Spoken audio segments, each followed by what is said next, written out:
So let's welcome in a tremendous college football insider for The Athletic and NBC Sports, and that's Nicole Auerbach here with us on the Zach Gelb Show. Nicole, appreciate you doing this. How are you?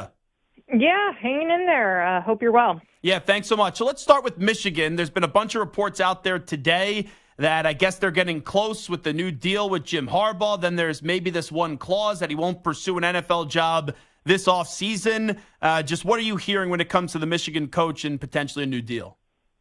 Well, I mean, this has been something that, people have kind of been talking about for a number of months, obviously dating back before the sign stealing allegations even surfaced. But, I don't think anything is imminent. Obviously, Michigan wants to keep him, and they've been looking at figures that would make him the highest paid coach in the Big Ten. But obviously, there's still a lot of hurdles that need to get taken care of, both in terms of the NCAA investigation and any language that might need to be in there, but also NFL opportunities. And so, again, I don't think anything is imminent, but I think it's been pretty clear that Michigan wants to retain him, wants to keep him, and views the NFL as kind of the only other avenue for him where they could lose him.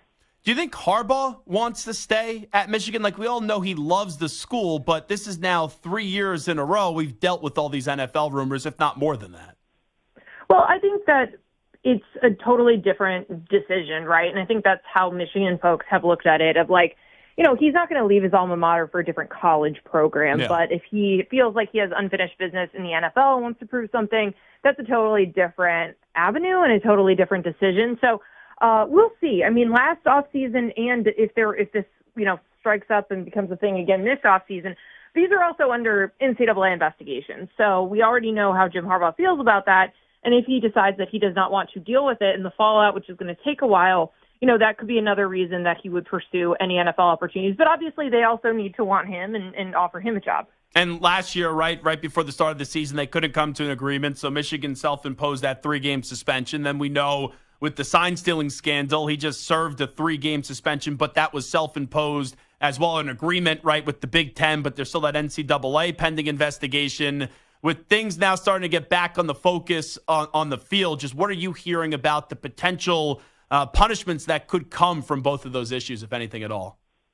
Well, it's still going to be a while to figure that out, because we still also need to figure out if, they're going to combine the cases or view Jim Harbaugh essentially as a repeat offender. We already know that the NCAA policy holds head coaches accountable for whatever happens in their program, whether they knew about something directly or not. But even with an accelerated pace, and clearly the NCAA was very aggressive in getting information and moving quickly, there's still different points of the processes that are going to slow it down. They're going to eventually give Michigan a notice of allegations that will spell out all of the information that they have, but Michigan then gets 90 days to respond to that. Then there's a 60-day period of response to that. So this is all still going to be something that we'll be talking about for a while. And if you think about it, the first piece of this related to recruiting violations in the COVID dead period, that's related to COVID, right? So it took years for that even to get to the point of a potentially negotiated settlement. So, this is just something that we're going to continue to deal with. And I think, we'll probably be spending a lot of next offseason thinking and talking about. There's also no precedent for the types of penalties that we'll see from this, because there's not been a case like this in NCAA history. Nicole Auerbach here with us. So the biggest story this week in the sport has been Florida State being left out of the college football playoff. My take has been, they got screwed, but I also understand what the college football playoff committee did. Where do you stand on Florida State being kept out of the playoff? Yeah, I mean, I can't believe the committee did it. I think that it goes against 9 years of precedent that they set, where every single week I've been on these calls with the selection committee chair where you ask questions and they say that they do not look forward. They do not project. They are basing this off of information and games that have been played. And they decided to project and say that they didn't think Florida State could compete and win a national championship. So they were leaving them out. And, I just think it was the wrong decision. It's never been the 4 best. It's never been teams that have, 2 losses, for example. There's never been a 2-loss team in the playoff.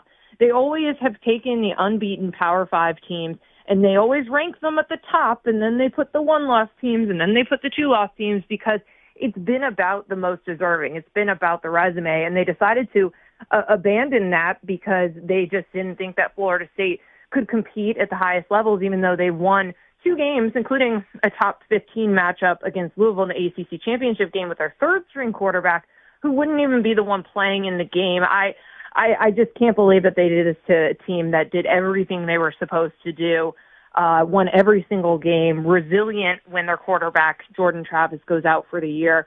And I just think that the committee clearly did not, I disagree with the decision, but it was inconsistent philosophically with the rest of the rankings. I don't understand 4 Alabama, 5 Florida State, if you then have Florida State ahead of Georgia and you're trying to make the case that you went with the best teams. I would think the team that was ranked number 1 in the rankings for most of the season, Georgia, would still be above Florida State if that was the case. So it's been a really frustrating week with all of that. And I think that, we're going to continue to be arguing about this all the way through to the semifinals. They're going to be great games. I'm excited for them. But, I can still hold that and still be incredibly disappointed in what the committee did. You would think the committee, right, they're rooting for Alabama because Alabama goes and wins, and it's kind of puts all this conversation to rest, right? Well, I mean, they would probably feel better about it, I think, but it's really a separate thing in my mind. I mean, even if they had put Florida State in and then they get blown out, like that's separate from whether or not they deserve to be picked. Sure. And and so I think that they would definitely say, and people who supported Alabama and believe that they should have been in there, if they go and win it all, certainly will be like, see, we could have had a national championship without this team playing in it. But it was just unfair to not let Florida State play in it. The bunch of suits in a meeting room in Texas told them that they weren't good enough to play for a national championship. I think Florida State would have rather that season end on the field, even if they got beat. At least it's not someone just saying, hey, we think that team's better than you, or, the Vegas odds of this game would be closer. Like, that's not what this is supposed to be about. So just wondering, by the sounds of it, you would have kept Bama out, right? You put Florida State in, and then the other 3 schools would have been Michigan, Washington, and Texas. That's what you would have done? Yeah, I would have held to those principles of the head-to-head result for Texas and Alabama, and then, again, an undefeated Power 5 champion. I would possibly have I probably would have put Texas at 3 and then Florida State at 4, but I think that is a defensible top 4. It was going to suck for somebody no matter what, but Alabama in that case would have lost the one game that they couldn't have lost this year. Texas actually was back and actually did all the things, and they had comparable resumes, and the head-to-head result would have given them the edge. And again, I am basing this off of what I think they have been doing in terms of the resumes and the benchmarks that have been cleared in the past to get teams in to compete for this. And again, I know somebody would have been heartbroken and we would have had one of those fan bases, but I just don't think it should have been Florida State. They did literally everything they were told to do, everything they possibly could have done all season. And you end up with the quarterback of that team saying and apologizing that he wishes he broke his leg sooner. Crazy. One of the craziest statements and selfless statements I've ever seen. And it's so clearly, again, I disagree with the decision, but you also didn't explain it well if you've got the quarterback of one of the team that's left out saying that. And they didn't. I don't think that they were coherent or consistent in their explanation either. Nicole Auerbach here with us. It's kind of funny, right? We sit here all throughout the week and break down what needs to happen for who to get in. And whenever it came down to the Texas conversation, it was, Florida State probably has to win. And, of course, Texas has to take care of the Big 12 championship game. The best thing to happen to Texas was Alabama beating Georgia because the committee knew they couldn't put Bama in over Texas. And by doing that, I guess you could say they screwed Florida State, right? I think that's probably part of it, that, it didn't come down to those 2 teams by the order that they put them in. It came down to Alabama and Florida State. But yeah, I mean, if you thought that Alabama was one of the best teams in the country, you did have to solve for Texas and figure out if you were going to lean into that head-to-head result and if you were going to keep them ahead of Alabama. And they should, and they had them ahead of them the entire time that we've had rankings this season. But, they were 12-1, I'm trying to do the math right with the champ game. Yes, 12-1 Power 5 champions with similar resumes. So the head-to-head should have mattered, which is what it did. But yeah, I mean, I think that threw a wrench into all of this and said if you didn't have a team that had just beaten Alabama over the course of this season, maybe you just put Alabama in and that other Big 12 champion is the team that gets left out. I do think that's ultimately what it came down to because the committee wanted to adhere to that head-to-head. From the reporting side of it, what is it like for you right now, Nicole Auerbach, to cover the transfer portal when we have all these big quarterbacks go in and everyone's trying to figure out what school they're going to pick?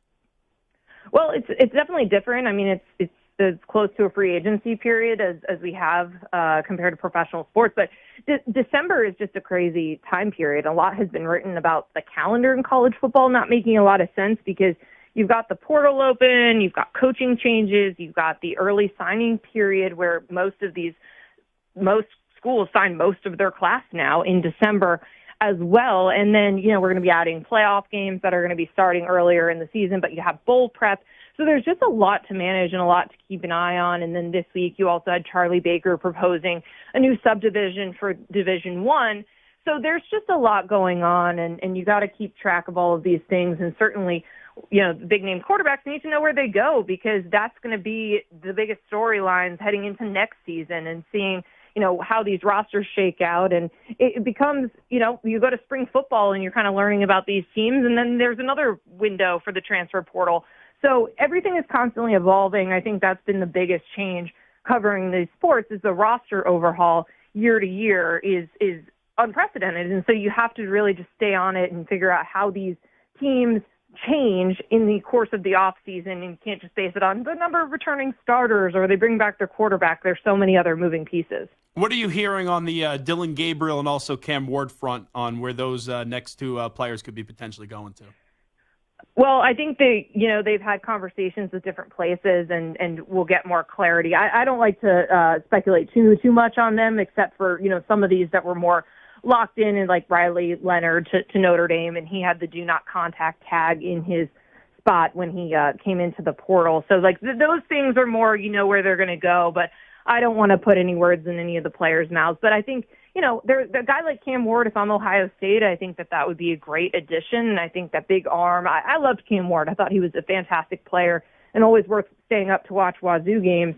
So I'd be interested in that. And then for Dillon Gabriel, he's obviously accomplished a lot and he lost his offensive coordinator. So, that I think in the system he was in and kind of the roots in the Art Briles type of offense, there's a lot of coaches out there that run similar schemes that, he could be looking at. I know what Marvin Harrison Jr. said today, but there's no way he's going back to Ohio State, right? I can't imagine it. And, I saw some people speculating, like, what if Ohio State fans, raise enough NIL money? And it's like the first round NFL money is not the same as NIL money. Like, these are not comparable. Like, for a guy like Sam Hartman, who, probably would have been like a late round quarterback draft last year, he gets an opportunity to go be the starting quarterback at Notre Dame. There's going to be NIL opportunities that are going to be worthwhile. But for a top 5 pick, absolutely not. So I understand the sentiment, and certainly, this is a new uncharted water that we've seen for some of these Ohio State players who are facing down the possibility of never beating Michigan over the course of their career. But I think no one can blame him either. I mean, this is life-changing money. This is generational type money that, you individually can earn after not being able to cash in this way. So I can't imagine that.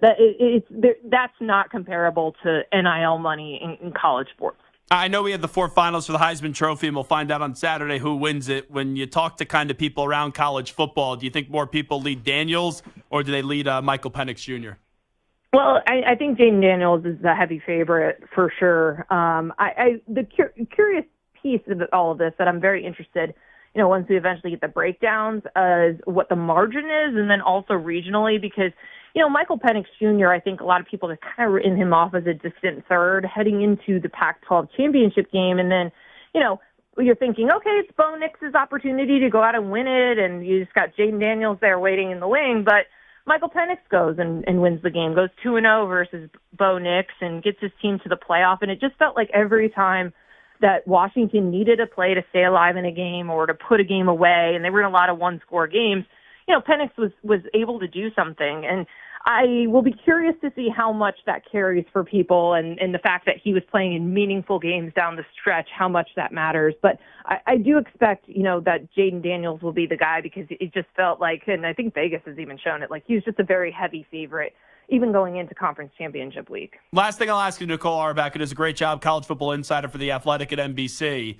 We won't hold you to it, but early prediction, who meets up in the national championship game, knowing who your 4 teams are? Yeah, I mean, it's a tough one because it's hard to predict. I mean, before the season, I thought Michigan was probably I picked them as my national championship pick, But it's a hard matchup where, Jim Harbaugh's teams have struggled after that month layoff during December heading into these games. And obviously they've lost the semifinals the last 2 years.